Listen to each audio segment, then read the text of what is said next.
Je salue chacun et tous et d'entrée de jeu, je voudrais vous souhaiter une très bonne marche de nous situer dans le cadre de ce temps liturgique. Et donc, je suis le Père Luc Mondakeno. Je suis prêtre béninois, actuellement en mission d'études à la Cato de Paris. Je prépare un doctorat sur la pertinence trinitaire du baptême dans l'Esprit Saint. Voilà, et je travaille sur un auteur pentecôtiste américain. Et je demande votre prière pour que ce soit pour la gloire de Dieu et pour le bien des hommes. Et donc, je suis en mission à la paroisse Montmagny dans le diocèse de Pontoise. Voilà ce que je peux dire rapidement de moi. Je remercie l'équipe de Parcours Osé qui a voulu que je sois l'intervenant de ce soir. Je voudrais les saluer et les remercier pour cette initiative qui est à sa troisième édition. Ce parcours osé, dont le but est de proposer un enseignement gratuit pour toute personne en quête de Dieu. C'est formidable.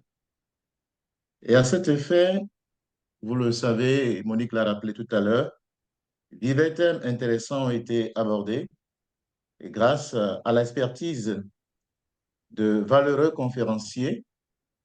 Et je voudrais ce soir modestement m'inscrire dans la dynamique qu'ils ont impulsée pour vous proposer la Bible ouverte et je voudrais m'assurer que tout le monde a sa Bible. Je voudrais que nous, les chrétiens, surtout Oui, catholiques, oui, nous ayons oui. ce réflexe d'avoir nos Bibles. Je ne voudrais pas vous faire l'affront de dire d'ouvrir Mon vos frère. caméras pour que je vois les Bibles, mais je vous fais confiance. Voilà. Parce que nous Mhm. aurons à ouvrir la Bible, que c'est le thème, vous le connaissez, c'est le mystère du mariage selon la Bible dans la vie chrétienne. Donc voilà le thème que je voudrais aborder avec vous. Et donc, voir avec vous quelques éléments qu'il me semble important à retenir en tant que chrétien à propos du mystère du mariage. Mais j'avoue que j'ai quelques difficultés à m'acquitter de cette tâche. La première difficulté que j'ai, c'est que je ne suis ni un expert en théologie biblique, ni un expert en théologie du mariage. Je ne suis qu'un simple prêtre qui totalise bientôt une vingtaine d'années de mission pastorale et donc confronté à ce mystère du mariage que j'aime beaucoup. Et ma deuxième difficulté, c'est que je vois les noms, mais à part quelques couples qui sont en phase de se constituer, que j'ai invités pour cette soirée, que je connais, je ne connais pas la configuration de ceux qui sont là. Je me demande, est-ce que la plupart sont déjà en couple ou sont en voie de l'être? Parce que selon que les gens sont déjà en couple ou qu'ils sont en voie de l'être, le discours ne sera normalement pas le même. Voilà.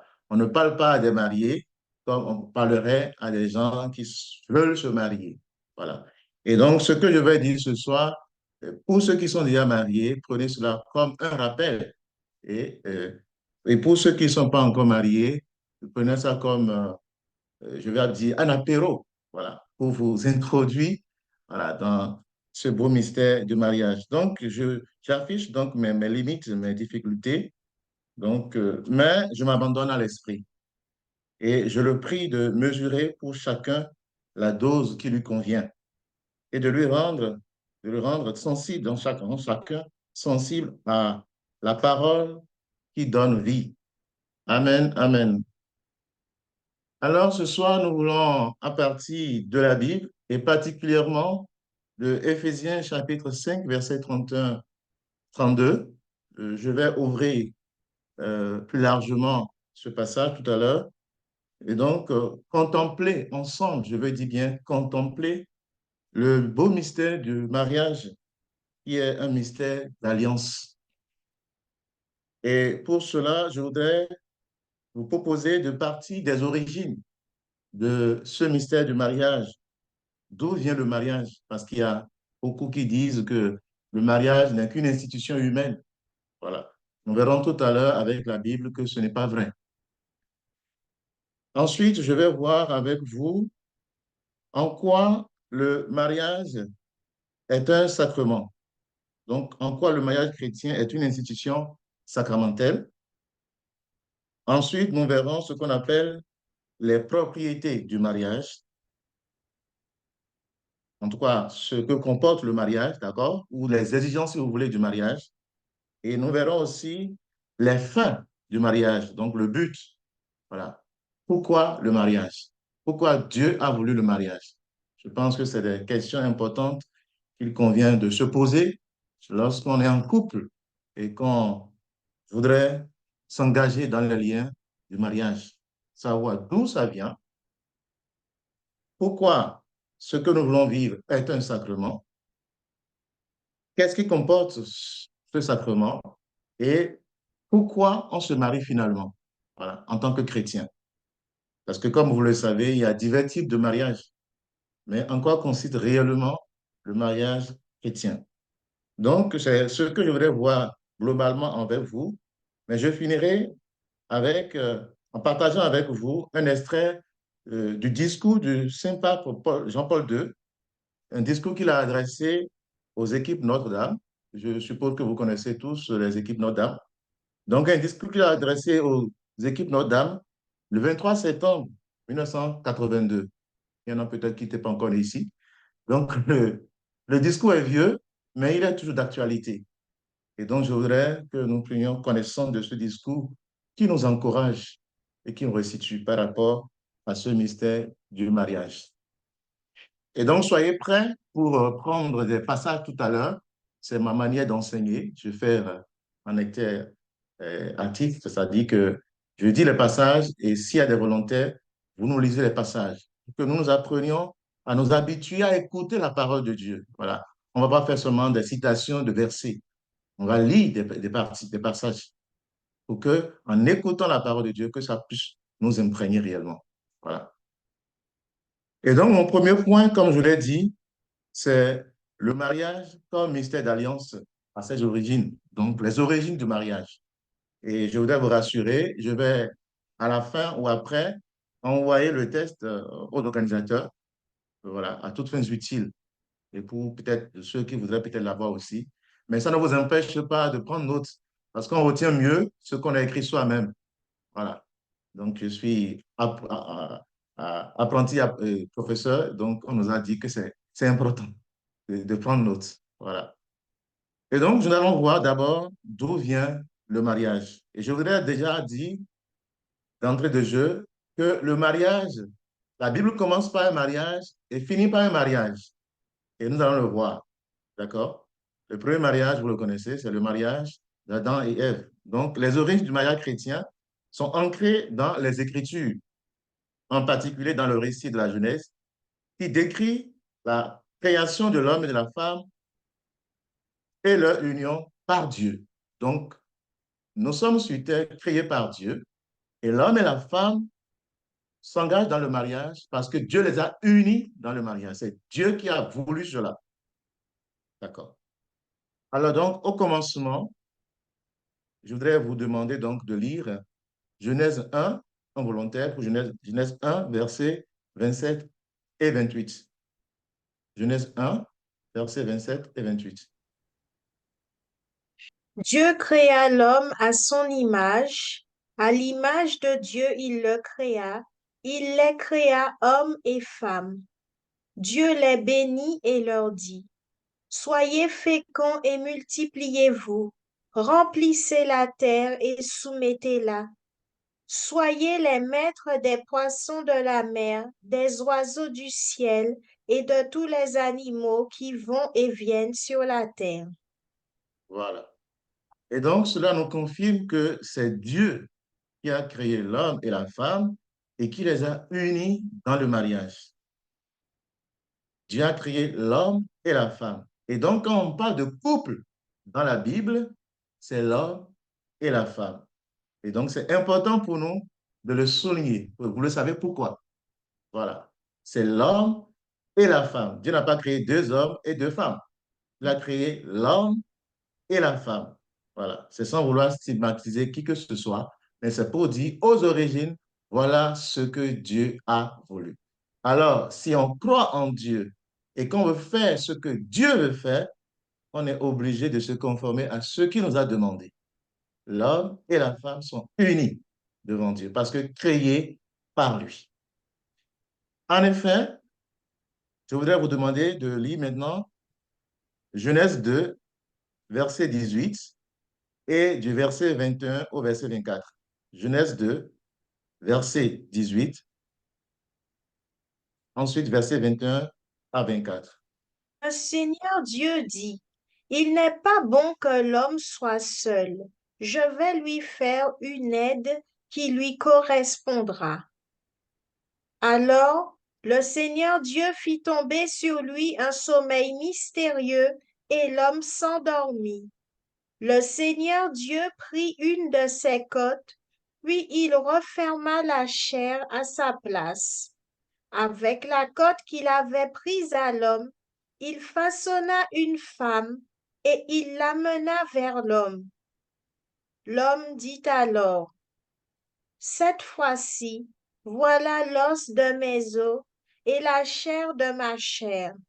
On l'appellera femme, Isha, elle qui fut tirée de l'homme, Ish. À cause de cela, l'homme quittera son père et sa mère, il s'attachera à sa femme, et tous deux ne feront plus qu'un. Voilà. Comme le dit l'autre, le mot est lâché, c'est clair. Dieu a voulu l'homme et la femme. Et dans ce deuxième récit de la création, on nous montre comment la femme a été créée, c'est-à-dire tirée de l'homme. On n'a pas dit que la femme a été tirée de la tête de l'homme. La femme n'a pas été tirée du pied de l'homme. La femme a été tirée du côté de l'homme, c'est-à-dire près du cœur de l'homme. Et c'est d'ailleurs pour moi ce qui explique peut-être la sensibilité de la femme et le fait qu'on dit souvent que la femme, c'est le cœur. Voilà. Donc, la femme n'est pas la tête, la femme n'est pas sous les pieds. La femme, c'est le cœur, est tirée du cœur de l'homme, si on veut, du côté de l'homme. C'est des choses qu'on pourrait développer plus amplement. Voilà. Et donc, Dieu a voulu que les deux ne fassent qu'une seule chair. Et Jésus-Christ reviendra là-dessus dans l'Évangile selon saint Matthieu. Et tout à l'heure, nous allons le voir. Ainsi, dès les premiers instants de la création, Dieu fait à l'homme un don gratuit. Dieu donne à l'homme d'abord la vie. Donc, rappelons que la vie est un don de Dieu. Et en plus de nous donner la vie, Dieu nous donne l'amour.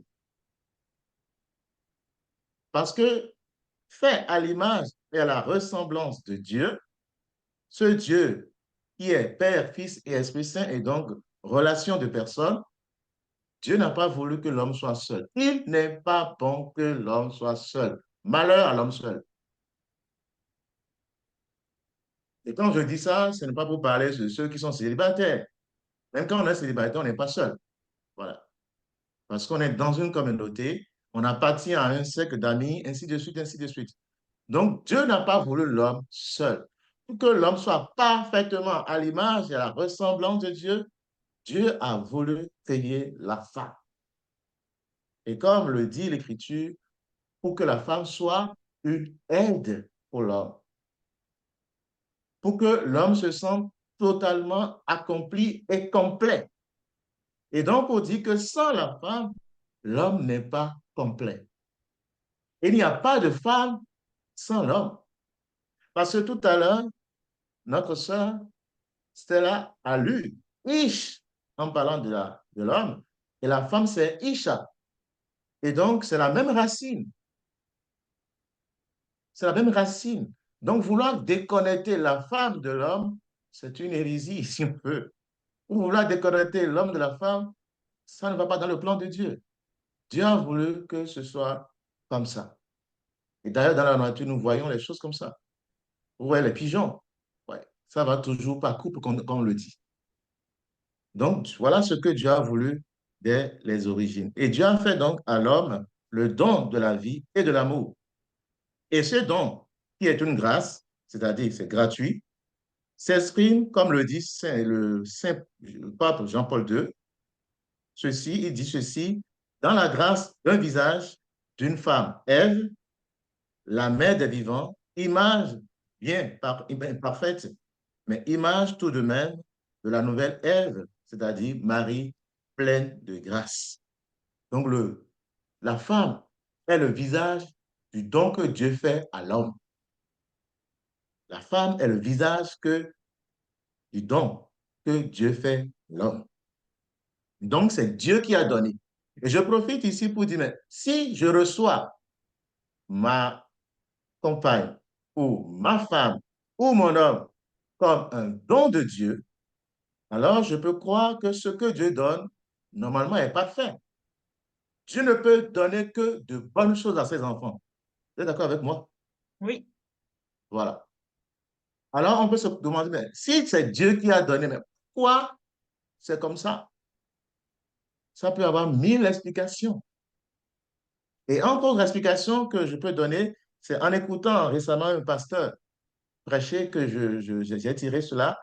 Il dit, mais il était parti aux États-Unis, il a été invité au restaurant par un ami et on lui a servi un gros poulet très bien présenté. Il a commencé à manger, mais ça n'avait pas de goût. Il dit, mais c'est quoi cette affaire-là?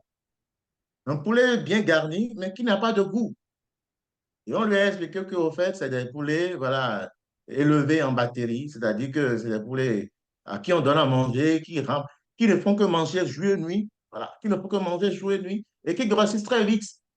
Et ils n'ont pas le temps de bien se constituer, et ainsi de suite. Et donc, tu peux mettre tous les condiments que tu veux dedans. Comme le dit chez moi, c'est blottor. C'est sans goût. Vous voyez? Et donc, souvent, il y a beaucoup de mariages qui deviennent sans goût parce qu'on ne prend pas le temps de former le couple, d'accueillir le don que Dieu nous fait en l'autre.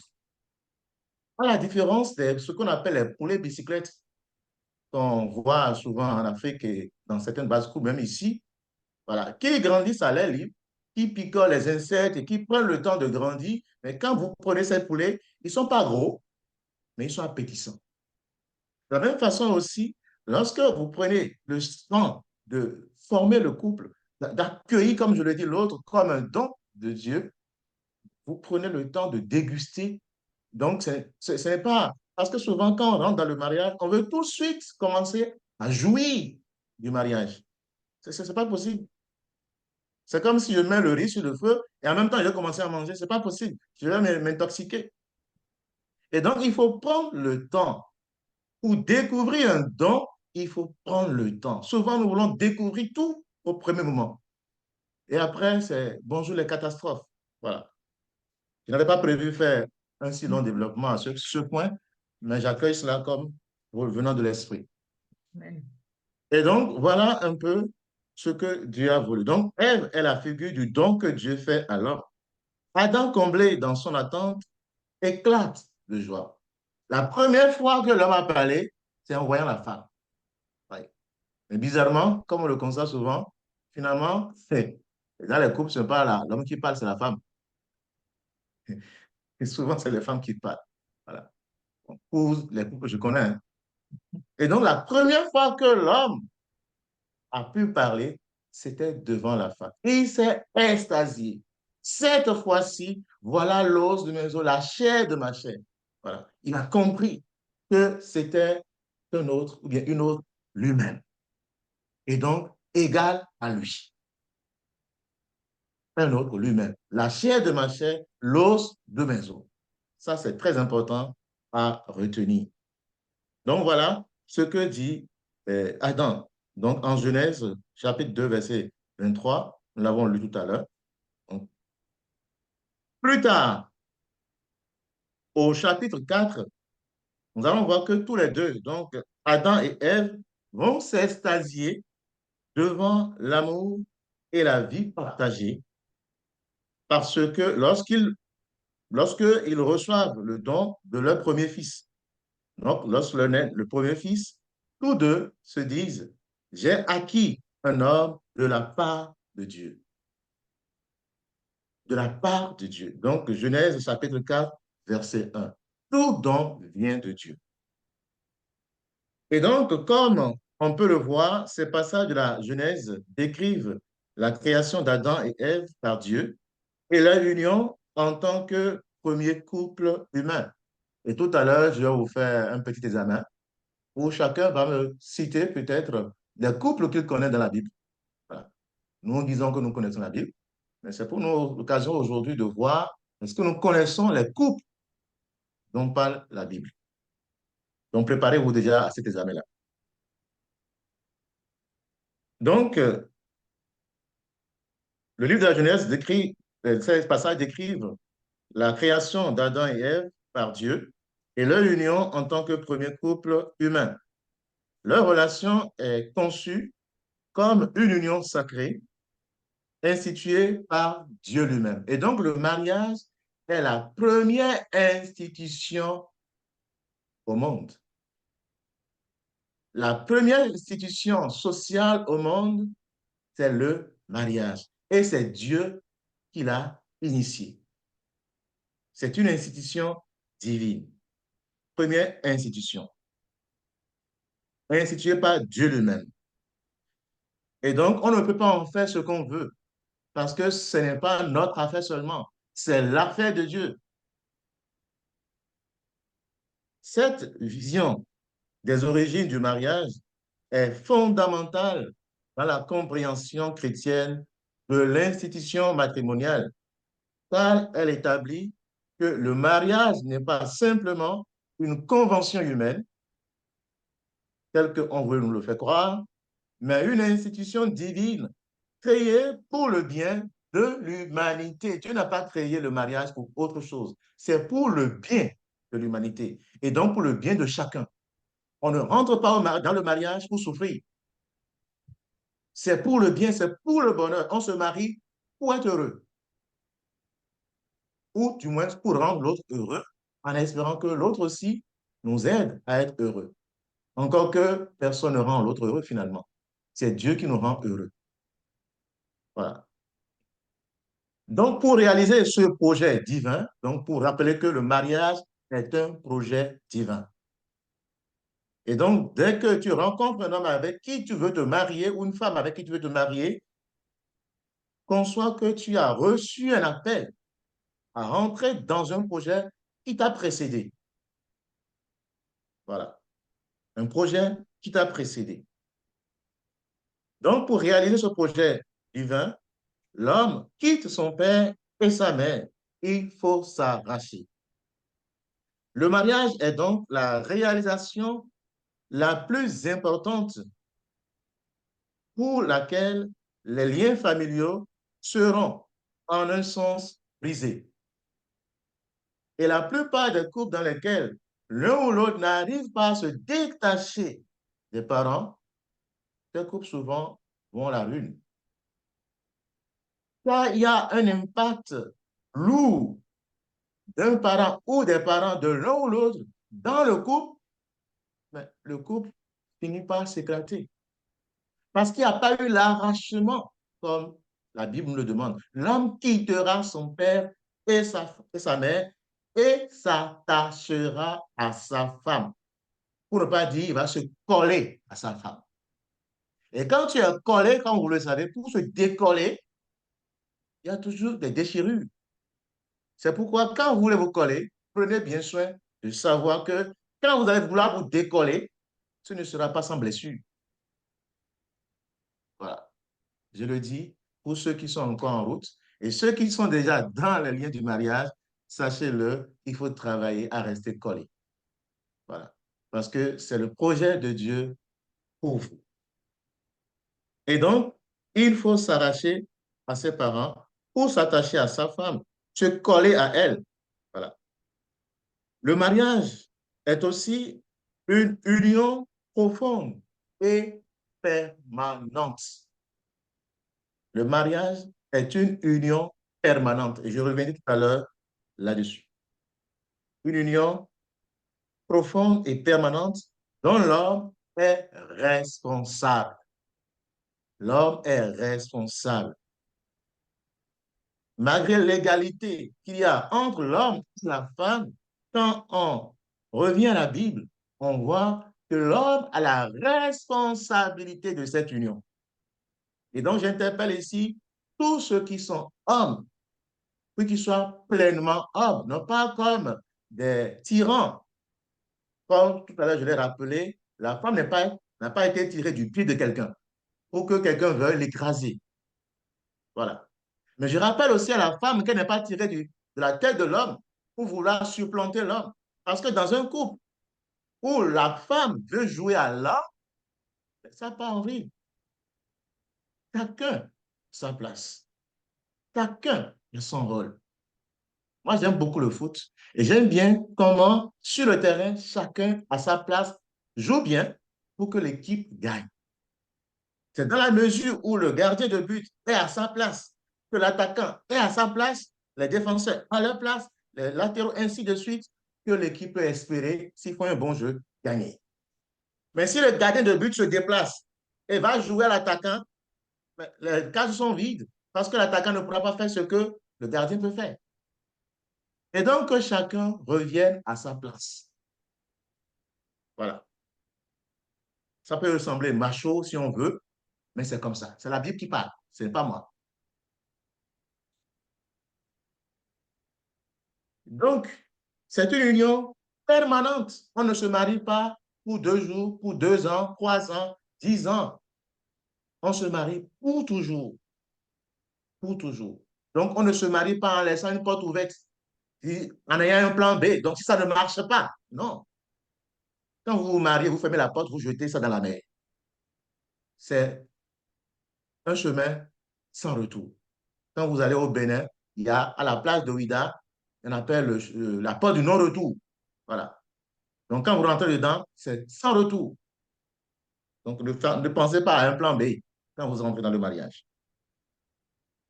Et donc, cela demande pour l'homme et pour la femme un engagement de la volonté.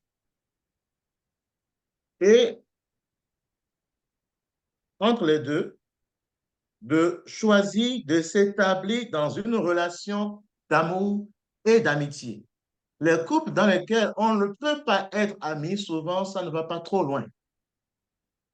Il faut être ami de son homme, ami de sa femme, au point que ton homme ou ta femme devient ton ami confidentiel, ton ami sincère, comme on le dit, ou ainsi de suite, ainsi de suite. Parce que lorsque cette relation d'amitié ne peut pas se vivre dans le couple et que vous êtes obligé d'aller raconter tout ce qui se passe à des soi-disant amis, vous mettrez votre couple en péril. Et parfois, les amis deviennent plus importants que le conjoint ou la conjointe. Et nous voyons ce que ça donne après. Il faut un équilibre. Chaque chose a sa place. Donc, c'est pour devenir avec sa femme, donc l'homme, devenir sa femme, une seule chair. Et donc, tout à l'heure, nous reviendrons là-dessus.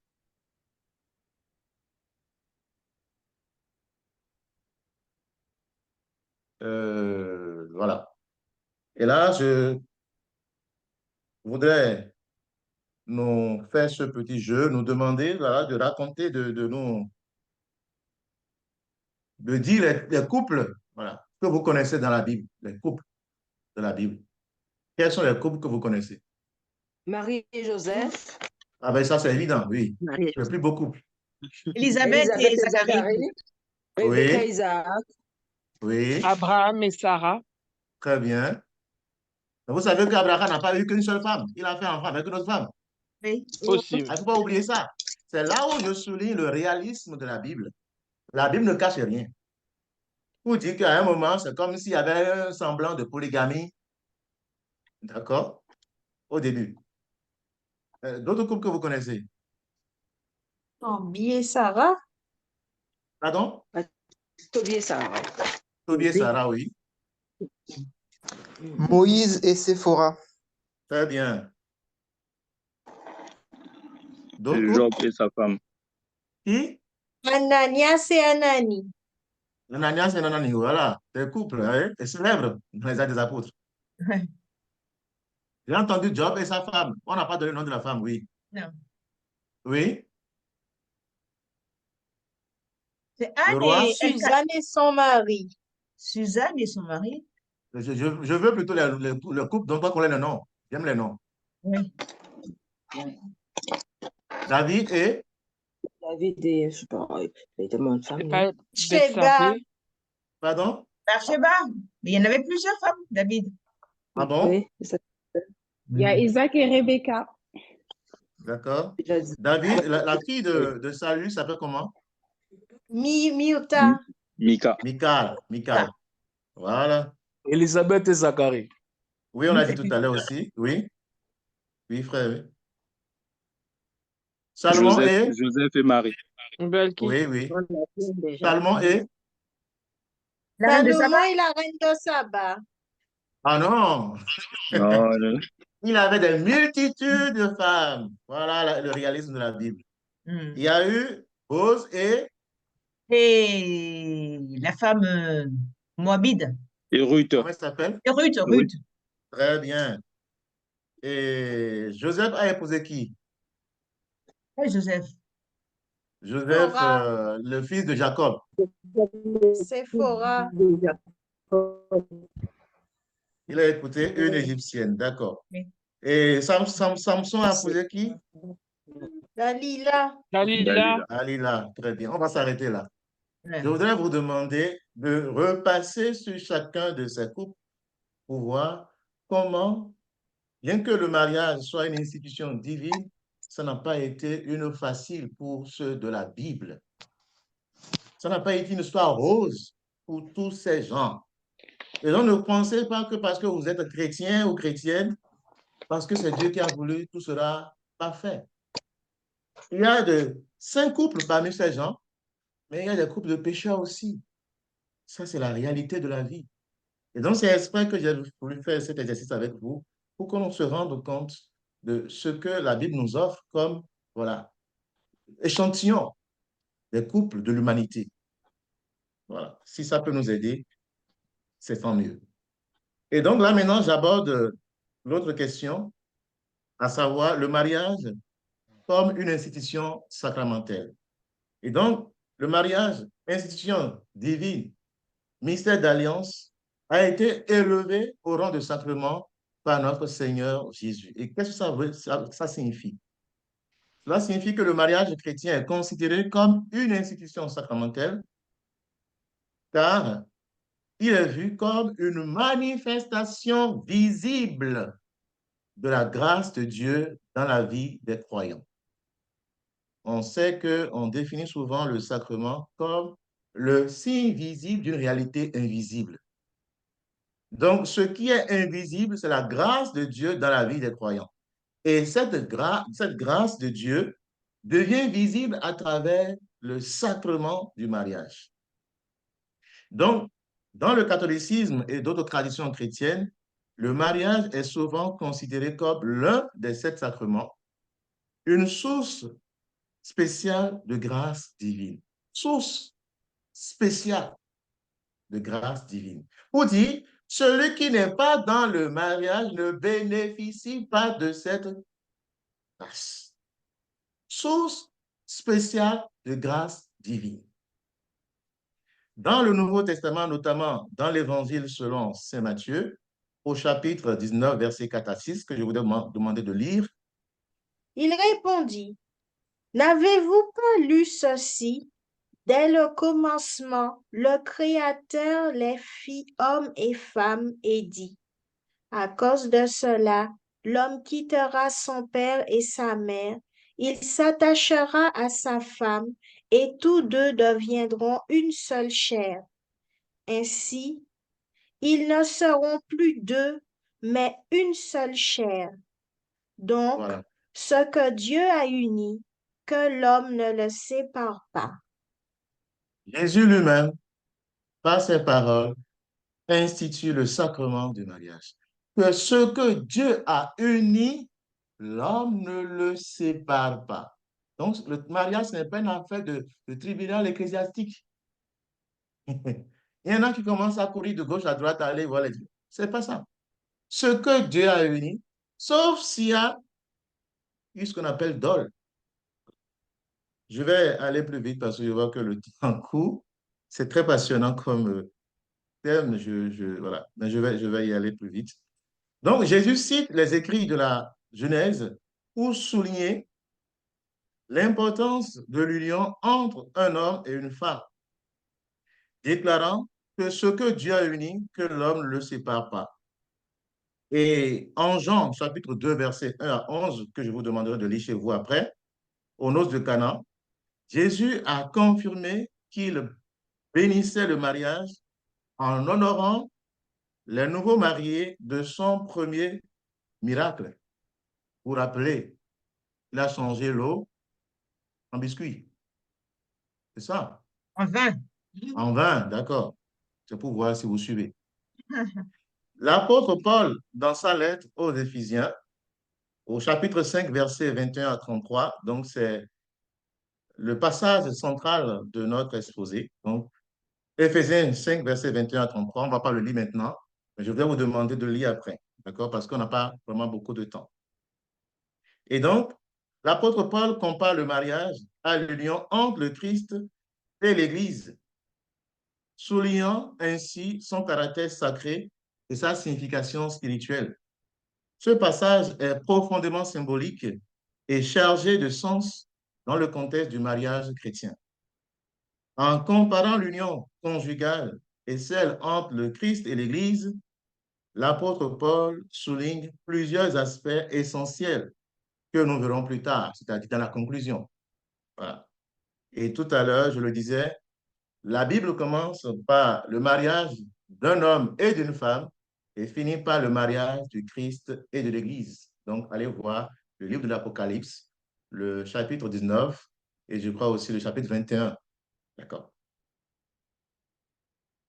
Dans le contexte actuel où les conceptions du mariage peuvent varier et où les défis conjugaux sont nombreux, Saint Paul rappelle l'essentiel, l'essence spirituelle du mariage chrétien. Il invite les couples à approfondir leur compréhension de l'engagement matrimonial, à cultiver l'amour et le respect mutuel et à témoigner de la grâce divine à travers leur vie conjugale. Les théologiens chrétiens ont développé une compréhension sacramentelle du mariage à travers les siècles. Ainsi, Saint Augustin, par exemple, a écrit sur la nature sacrée de l'union conjugale, la considérant comme une institution divine établie pour le bien de l'humanité. Et donc, c'est depuis les débuts de l'Église, donc à travers les siècles, que le mariage a été considéré comme un sacrement. De même, le Concile de Trente a officiellement reconnu le mariage comme l'un des sacrements de l'Église catholique, affirmant sa validité et son importance pour la vie spirituelle des fidèles. Donc, le mariage est important pour notre vie spirituelle. La célébration du mariage dans les églises chrétiennes est souvent accompagnée de rituels et de prières spécifiques qui soulignent la dimension sacrée de l'engagement matrimonial. Les vœux échangés par les époux devant Dieu et la communauté chrétienne témoignent de leur engagement à vivre dans l'amour et la fidélité sous la grâce divine. Donc, le mariage chrétien est un sacrement parce que Dieu l'a voulu et nous l'avons vu avec les fondements bibliques. Et c'est un sacrement parce que théologiquement, ça a une signification et en même temps, dans la célébration liturgique, nous le voyons.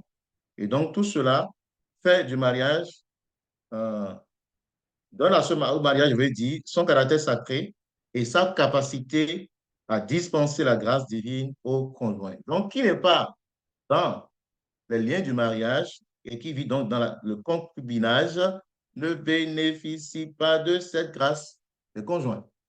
C'est aussi simple que ça. Un peu comme celui qui ne va pas à la pompe n'a pas droit à l'essence. C'est beau comme illustration, non? Si je veux de l'essence, je vais à la pompe. Voilà. Donc, il faut oser.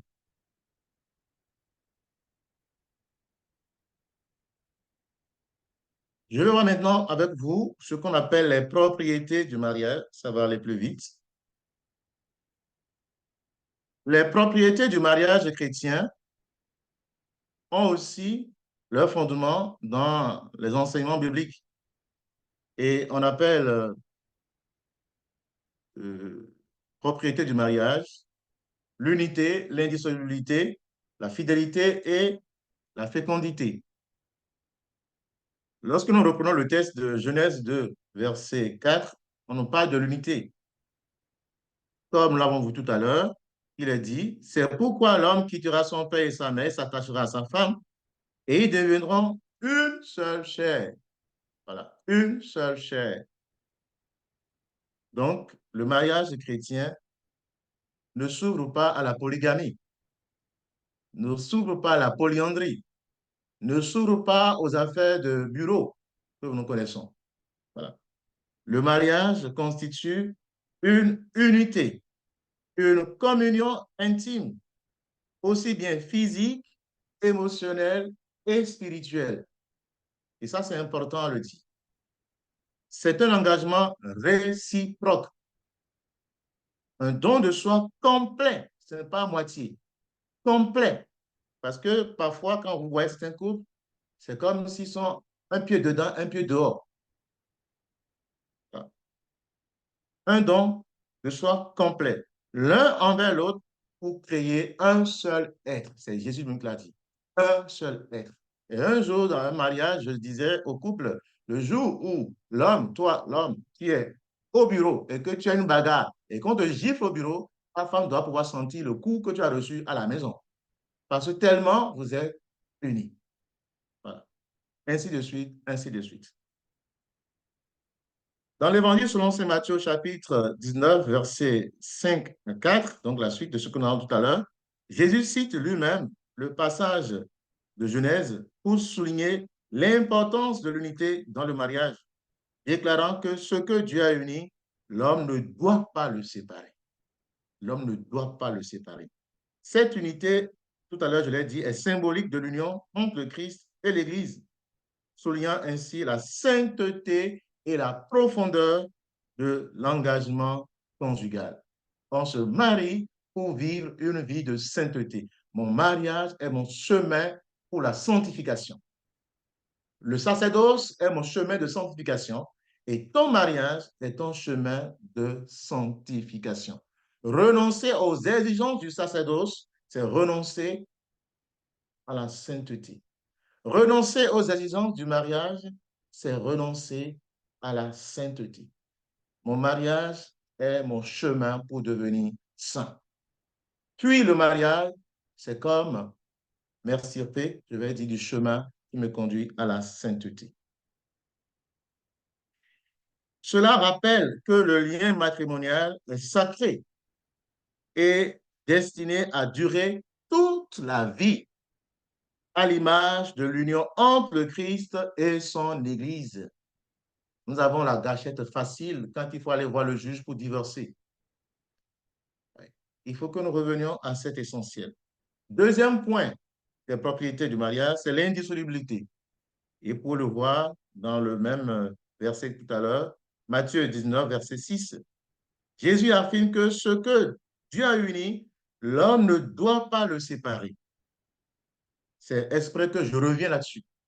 Ce que Dieu a uni, l'homme ne doit pas le séparer. Pardon. Et l'apôtre Paul enseigne en 1 Corinthiens chapitre 7, versets 10 à 11. Malheureusement, on n'a pas le temps pour lire tout ça. 1 Corinthiens 7, versets 10 à 11, que la mariée ne doivent pas se séparer, sauf en cas d'infidélité. Même là encore aujourd'hui, voilà. Ce n'est plus un motif suffisant. Sauf en cas d'infidélité.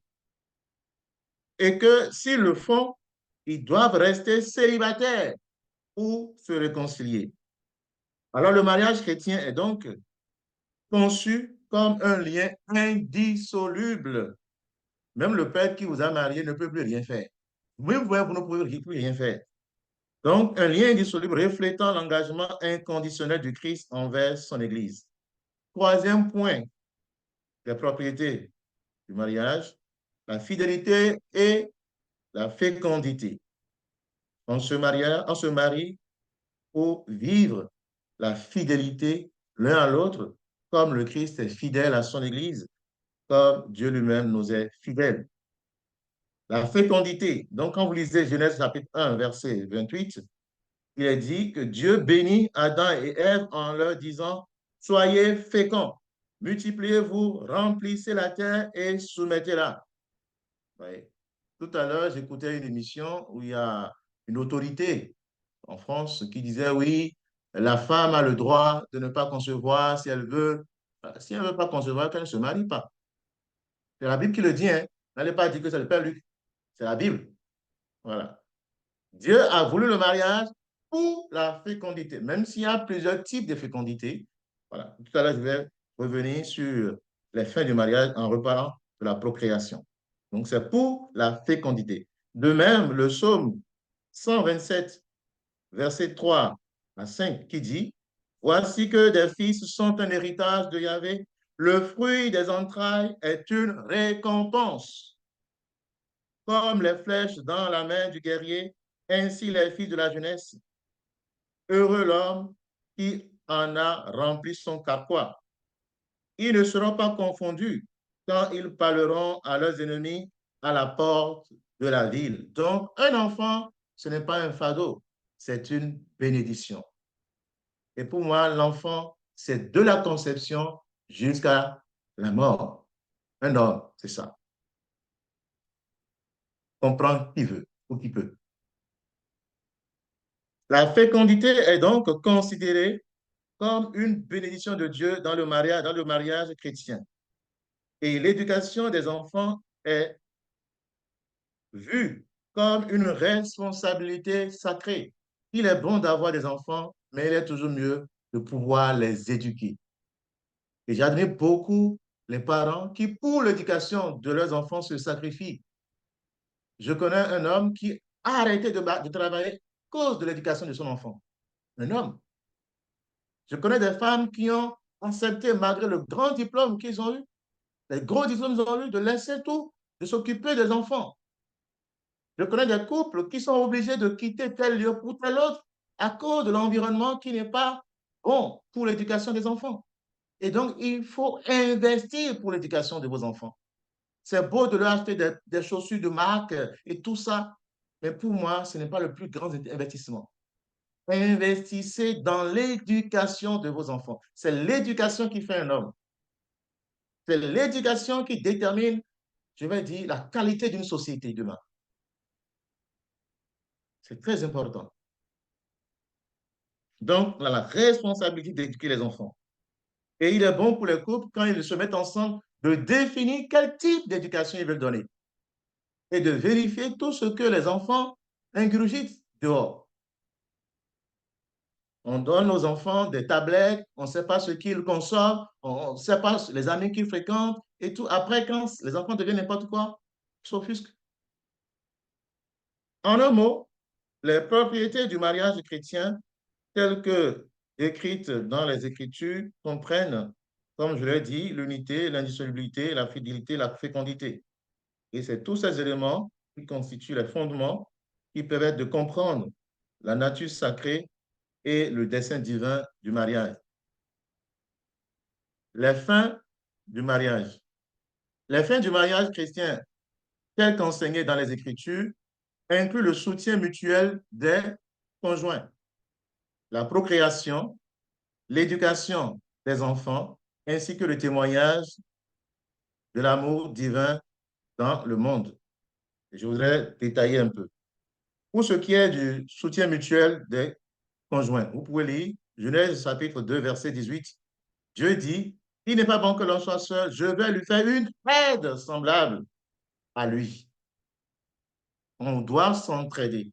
Il y a dans les couples, il y a des couples dans lesquels, quand l'homme gagne son argent, il dépense, mais la femme gagne son argent, elle garde pour elle, c'est pour ses besoins, elle, ou voilà, des choses comme ça. Ou c'est vice-versa. On doit pouvoir s'entraider, non seulement au niveau financier, mais sur tous les points. S'entraider. Voilà. Donc, l'union conjugale est conçue comme une relation où les conjoints se soutiennent mutuellement dans leur vie quotidienne. Voilà. Que l'homme soit capable de s'asseoir à la maison le soir pour écouter la femme raconter sa journée. Et que la femme aussi soit prête pour écouter l'homme raconter sa journée. C'est très important. Donc, ils partagent les joies et les défis ensemble. L'union entre le Christ et l'Église étant fondée sur un amour inconditionnel et un engagement total, de même, les conjoints sont appelés à s'aimer et à s'entraider dans une relation caractérisée par la fidélité et le dévouement. Voilà. Et la fidélité, ce n'est pas seulement le fait de ne pas aller vers un autre homme et une autre femme. Voilà. C'est sur plusieurs plans. Deuxième point, comme fin du mariage, il y a la procréation et l'éducation des enfants. On reprend Genèse chapitre 1, verset 28. Dieu bénit Adam et Ève en leur disant, soyez féconds, multipliez-vous, remplissez la terre et soumettez-la. Donc, le mariage chrétien est considéré comme un cadre approprié pour la procréation et l'éducation des enfants qui sont vus comme des bénédictions de Dieu et une responsabilité sacrée pour les enfants. Donc, nous encourageons les couples à faire des enfants comme ils peuvent les éduquer et ils peuvent en prendre soin.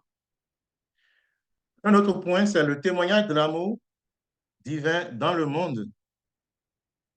Comme nous l'avons déjà vu, l'apôtre Paul compare dans Éphésiens chapitre 5, versets 31 et 32, le mariage à l'union entre le Christ et l'Église, déclarant, c'est pourquoi l'homme quittera son père et sa mère pour s'attacher à sa femme, et les deux ne feront qu'un. Ce mystère est grand, de grande portée. Je veux dire qu'il s'applique au Christ et à l'Église. En vivant leur mariage, selon les enseignements bibliques, les conjoints témoignent de l'amour sacré entre le Christ et son Église, reflétant ainsi la grâce divine dans leurs relations et dans le monde qui les entoure. En reflétant l'amour sacré du Christ pour son Église, les conjoints sont appelés à témoigner de cet amour à travers leurs propres relations, en servant et en se sacrifiant l'un pour l'autre, en se servant mutuellement et en se sacrifiant l'un pour l'autre. Aimer, c'est se donner et se donner, c'est tout donner, se donner soi-même. Un amour qui ne va pas au sacrifice de soi n'est pas un amour à l'image de l'amour que le Christ a pour son Église. Voilà. Le mariage chrétien est donc une institution sacramentelle qui unit un homme et une femme.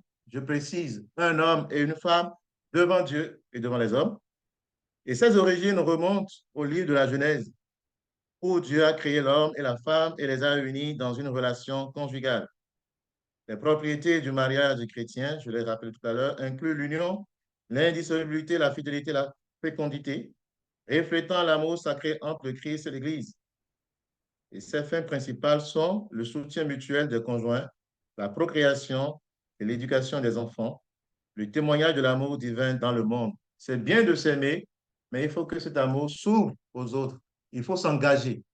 Et donc, je demande à tous ceux qui sont ici, qui m'écoutent, de ne pas se contenter de vivre leur foi dans leur maison. On va à l'église, on revient à la maison. Il faut s'engager dans la vie de l'église et de la société. Tout ça, ça participe à la fécondité et au témoignage d'amour que nous avons à rendre dans le monde. Et plus vous vivez mieux dans votre relation de couple, pardon, mieux ça se sent dans votre engagement dans le monde. Et pour finir, je voudrais donc partager avec vous cet extrait du discours de Jean-Paul II aux équipes Notre-Dame. Et je voudrais demander à tous ceux qui sont ici et qui vivent des moments difficiles dans le couple de bien écouter ce que nous dit le Saint-Pape Jean-Paul II. Après tout ce que nous venons de dire, le pape Jean-Paul II dit, ce rappel de l'ambition de Dieu sur le mariage de ses enfants pourrait peut-être vous accabler. Comment assumer une telle mission parmi les hommes et les femmes d'aujourd'hui? Vous avez raison de reconnaître vos limites. L'humilité est le premier pas vers la sainteté. L'humilité est le premier pas vers la sainteté. Et je voudrais inviter beaucoup de personnes ici à l'écrire. L'humilité est le premier pas vers la sainteté. Mais vous ne devez pas pour autant rabaisser les ambitions de Dieu sur vous. Comment l'amour pourrait-il subsister s'il ne reflétait la sainteté de sa source dans la fidélité et la fécondité? Si le mariage chrétien est comparable à une très haute montagne qui met les époux dans le voisinage immédiat de Dieu, il faut bien reconnaître que son ascension exige beaucoup de temps et beaucoup de peine. Mais serait-ce une raison de supprimer ou de rabaisser un tel sommet? Ce n'est pas parce que ce qui nous est demandé est grand qu'il faut le ramener à notre niveau. Le décalage que vous percevez entre l'attente du Père et vos pauvres réponses ne doit pas vous paralyser, mais vous rendre plus dynamique encore. Vous savez que l'expérience qu'une vraie mère ne se fait pas, vous savez par expérience qu'une vraie mère ne se fait pas complice des refus de manger, de travailler ou d'aimer de ses enfants. Non, je ne veux pas manger, je ne veux pas manger. On te force à manger. Je me rappelle quand on était petit, on ne voulait pas manger. En tout cas, moi, je ne me rappelle plus quand on est bébé, mais on te met entre les cuisses, voilà, on t'ouvre la bouche, on te met dedans. Donc, c'est parce que je ne veux pas, on ne trouve pas la stratégie pour que je puisse le faire. Voilà. Je ne veux pas aller à l'école, tu vas y aller quand même. Donc, la maman les presse d'avancer sur la route de sa vie, de la vie, sans faiblesse ni dureté, avec une tendresse et miséricordieuse exigence. Nous sommes dans un monde qui n'aime pas les exigences, et pourtant. Mais vous savez aussi, par expérience, qu'un père aimant n'accable pas ses enfants parce qu'ils grandissent lentement. Oui. Il ne faut pas faire comme ce jardinier qui a mis une graine en terre et qui 2 jours après va voir et ça commence à pousser. Le soir, il revient, il voit que ça ne va pas trop assez vite. Il commence à tirer sur la petite pousse et finalement, ça meurt. Voilà. Il faut accepter que ça aille lentement. Et dans le couple, il faut avoir cette patience de savoir que chacun de nous, nous sommes en croissance. Voilà. Dans chacun des domaines où vous vous heurtez à des obstacles, dans l'amour et ses expressions, ses réticences et ses reprises, dans les difficiles problèmes de la régulation des naissances pour aboutir à des relations conjugales maîtrisées et respectueuses de la nature et des finalités de l'acte matrimonial, qu'on a rappelé tout à l'heure, et garder toujours un respect absolu de la vie humaine et de même pour ce qui est de votre rôle dans l'Église et dans le monde, je vous renvoie à ce que vous disait Paul VI dans le célèbre discours qu'il vous adressait en 1970. Je cite, « Le cheminement des époux, comme toute vie humaine, connaît bien des étapes, et les phases difficiles et douloureuses y ont aussi leur place. Les phases difficiles et douloureuses y ont aussi leur place. Le mariage est une mission. Ne soyons pas des démissionnaires à la moindre difficulté. Mais il faut le dire hautement. Jamais l'angoisse ni la peur ne devraient se trouver chez les âmes de bonne volonté, car enfin l'Évangile n'est-il pas une bonne nouvelle aussi pour les foyers et un message qui, s'il est exigeant, n'en est pas moins profondément libérateur. Ce n'est pas parce que c'est difficile que ça ne vous fait pas du bien. Voilà. Et nous avons l'expérience sur plusieurs points. Alors, frères et sœurs, très aimés, vivez au cœur du sacrement de l'Alliance, votre mariage étant nourri de l'Eucharistie et l'Eucharistie éclairée par votre sacrement du mariage. Et donc, j'exhorte vivement tous ceux qui sont en couple ou tous ceux qui aspirent à être en couple à vivre du sacrement de l'Eucharistie. C'est très important. C'est la source de tous les autres sacrements.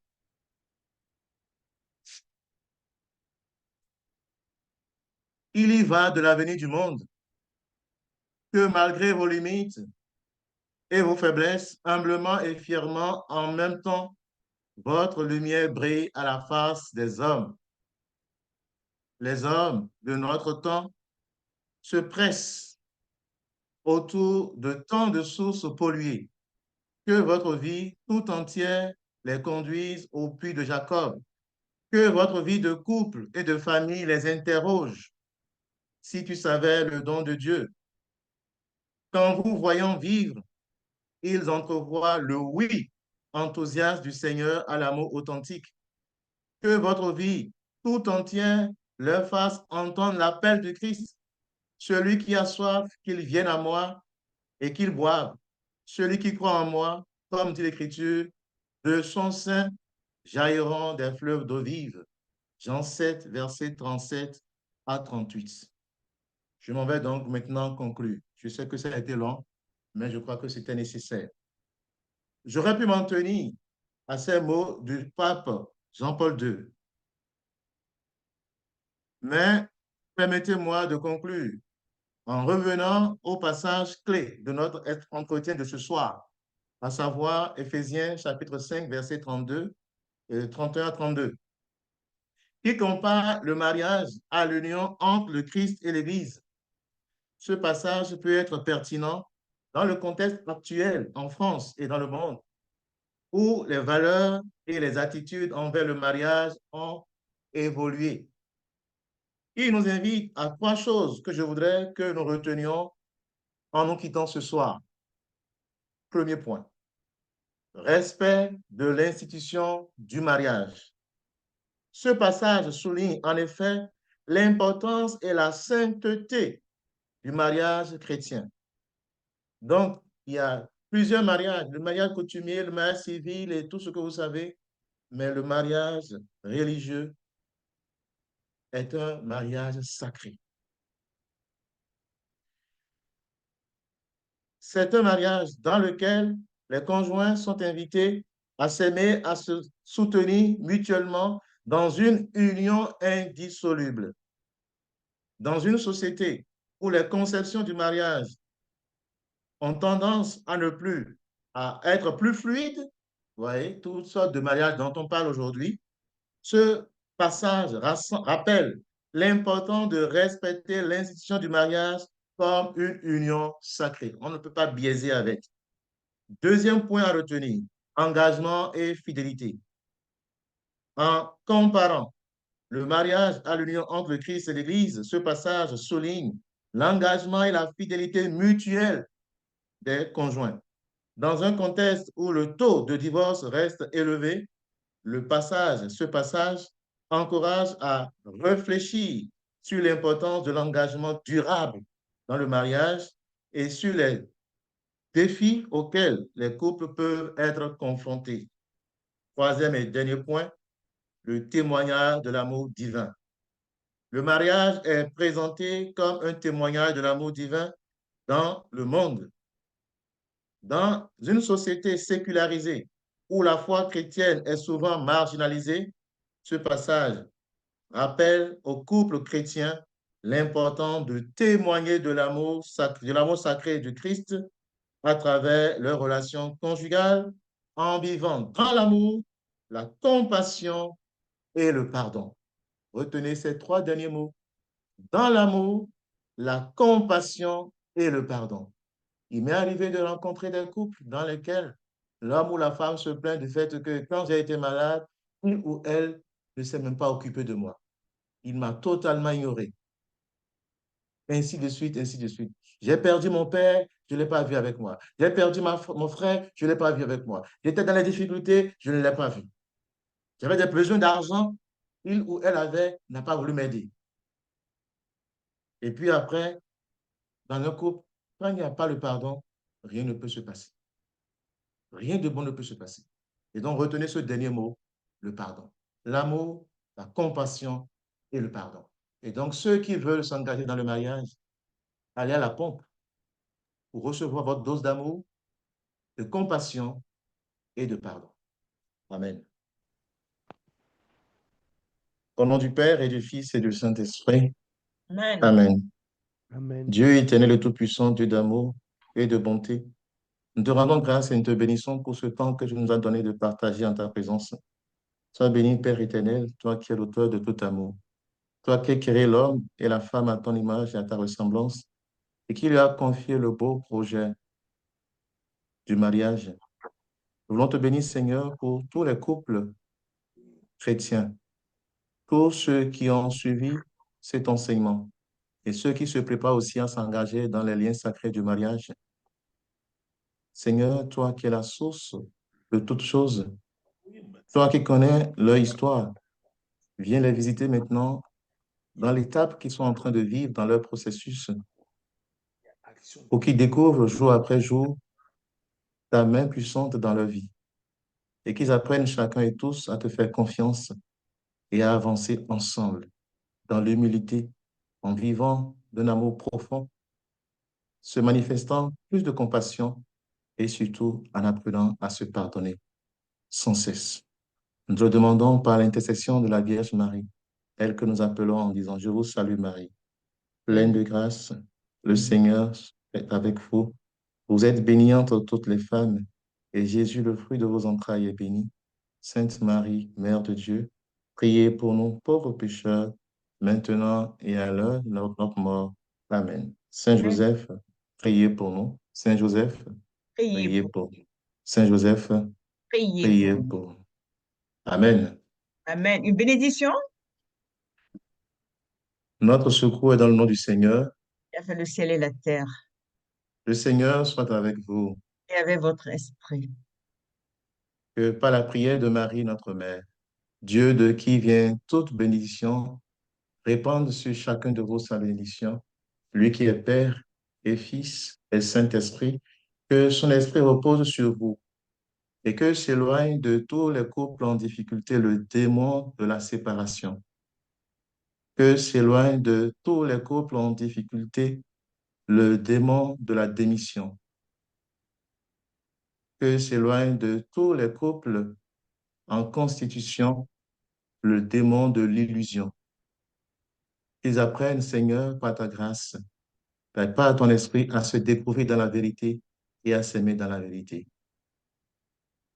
Amen.